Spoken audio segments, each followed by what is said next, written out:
ನಮಸ್ತೆ ಶರಣು ಶರಣಾರ್ಥಿಗಳು dear learning enthusiasts, welcome back to SBPS online classes. Dear students, we have started NCERT class 6th social and political life first chapter number 4 key elements of a democratic government. Yes dear students, in the previous video class 1 and 2 we had discussion on the contents, participation, other ways of participation, need to resolve conflict. Now in the present video class 3 we are going to discuss the remaining content of this chapter, that is equality and justice. Yes dear students, one of the key ideas of a democratic government is its commitment to provide the equality and justice to the citizen of the Indian subcontinent. So equality and justice are inseparable. So before 1947 the people were faced various discrimination problems based on caste, based on racial problems, based on gender, and based on untouchability problems. So these were considered as a social evils in the society. So which are the problems the people were faced, and how the government solved the problems after independence? So let us begin our discussion, dear students. So old caste system, there has been a long history of inequality in India. So caste system was the one of the biggest social evil during the 19th 18th and 19th century. So how the people were faced these based on the caste system. So many people could not get opportunity to study. So people were divided into four groups in the society. So the people, for example, Arya, Vaishya, Shudra, and Brahmana. So Brahmana were basically doing priest work or occupation. So they were considered as a upper caste people, and as well as the Kshatriyas and Vaishyas.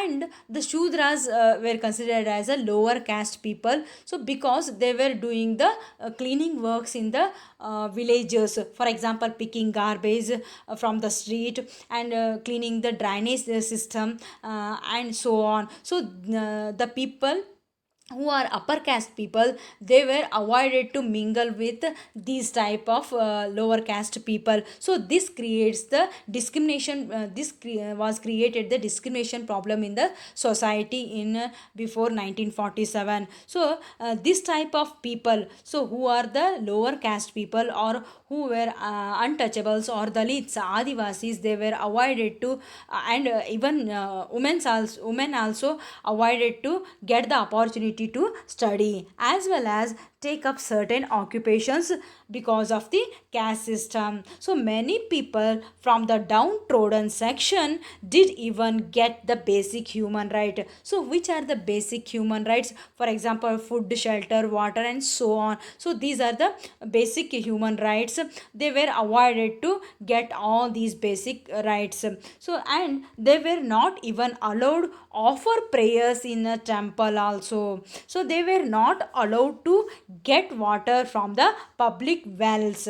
So and after independence, how our government solved the discrimination problems in the society? So start with the reading. The government laid guidelines to remove inequality and injustice from the society. So government laid the some guidelines to the all the departments, to the departmental people, to don't discriminate the so who are doing discrimination problems in the society, considered as a crime, and who are doing crime on based on racial problem, based on caste system, based on gender, based on untouchability, the person caught by police, and that person must be punished.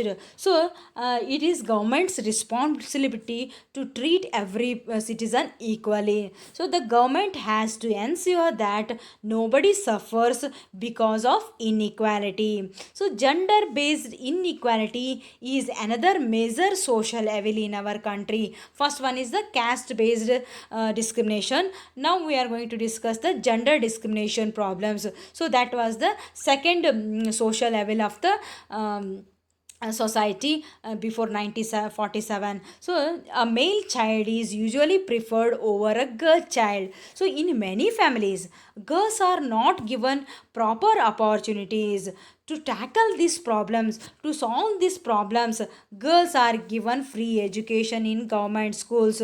So government made some plans for bring the girl child towards the good status, that they are started giving free education in government schools. So this being done to encourage education of the girl child. So these type of works or functions started to provide in the society by the government.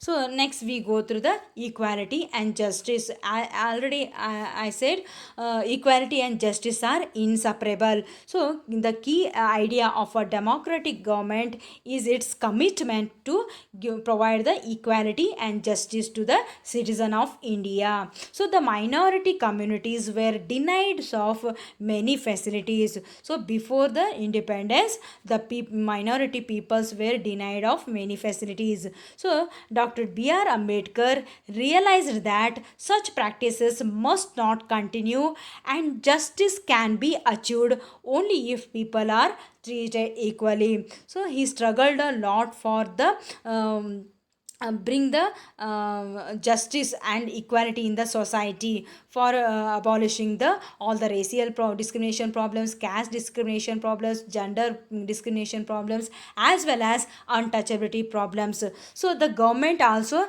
recognizes this and makes special provisions for these group of peoples with society that are unequal. For instance, in our society there is a general tendency to value and care for the boy child more than the girl child. So this means that society does not value the girl and boy child equally, and this is unjust. So in this content, the government steps in to promote justice by providing special provisions that can enable girls to overcome the injustice that they are subjected to. And thus it is possible that fees for girls and might be waived off means ignored. Sometimes the government schools received very lower school fees for the girl child. So it can brought the government also takes steps to bring girl child on an equal level with a boy child. So and why do we think it is important for all persons to be treated equally? Because everyone should be treated equally due to the following reasons. For example, first one, all human beings are equal by birth.